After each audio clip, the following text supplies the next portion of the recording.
அரசியல் பத்தி வேற என்ன நீங்க தான் சொல்லணும். எல்லாம் அப்படியே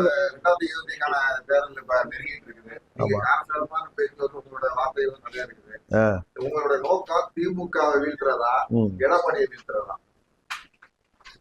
எப்படி? ஏன் நான் இத்தனை நாள் இங்கதான் ஆரம்பிச்சேன். ஆகஸ்ட் 27 இருந்து மலர்வேந்தன் திருமணத்துல இருந்து நீங்க என்ன கேட்டுட்டு இருக்கீங்க. இந்த 3 மாசத்துல நான் சொல்றதை வச்சு என்னுடைய எண்ணம் என்ன என்பது எங்க தொண்டர்களுக்கோ தமிழ்நாட்டு மக்களுக்கு நல்லாவே தெரியும். அதனால அது திரும்ப திரும்ப பேசி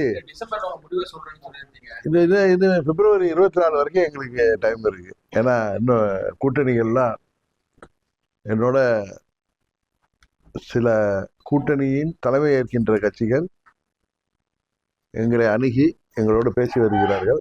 ஒரு முடிவுக்கு வந்த பிறகு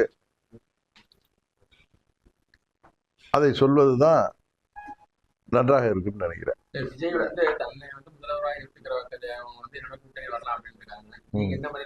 சரி, அம்மா மக்கள் முன்னேற்ற கழகத்தை தவிர்த்து விட்டு எந்த ஒரு கூட்டணியும் ஆட்சி அமைக்க முடியாது என்கிற சூழ்நிலை தான் இன்றைக்கு தமிழக அரசியலில் நிலவி வருகிறது. நான் ஏதோ இதை அதீத நம்பிக்கையிலெல்லாம் சொல்லலை. இன்றைக்கு அரசியல் சூழ்நிலை 4 முனை போட்டி வருகின்ற பொழுது அம்மா மக்கள் முன்னேற்ற கழகத்தின் நிலைப்பாடு உறுதியாக இந்த தேர்தலில் வெற்றியை தீர்மானிக்கும் என்று நான் உறுதியாக நம்புகிறேன்.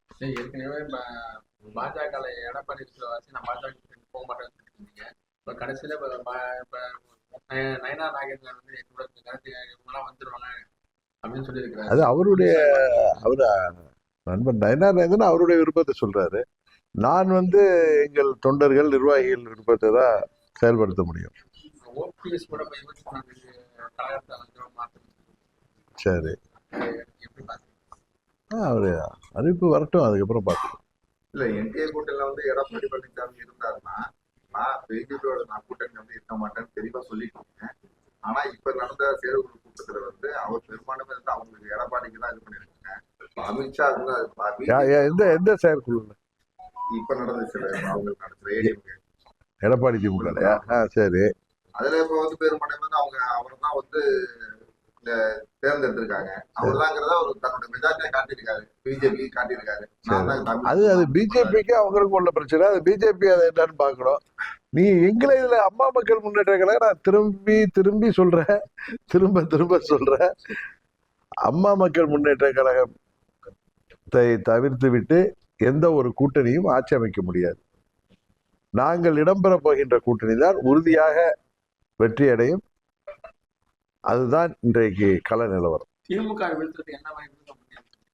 நாங்கள் இடம்பெற போகின்ற கூட்டணி தான் வெற்றி பெறும் நான் சொல்லிட்டேன். அதனால யாரை வீழ்த்துவீர்கள், அதுக்கு அவங்கள வீழ்த்துறதுக்கு இவங்களை வீழ்த்துறதுக்கு எதிரியை வீழ்த்த போறீங்களா இல்ல துரோகத்தை வீழ்த்த போறீங்களான்னு கேட்டா, நாங்கள் இடம்பெற போகின்ற கூட்டணி தான் வெற்றி பெறும் என்று சொல்றதுல இருந்து நீங்க புரிஞ்சுக்கணும். இல்லைன்னா இன்னும் ஒரு 1.5 மாசத்துல புரிஞ்சுக்குவீங்கன்னு நினைக்கிறேன்.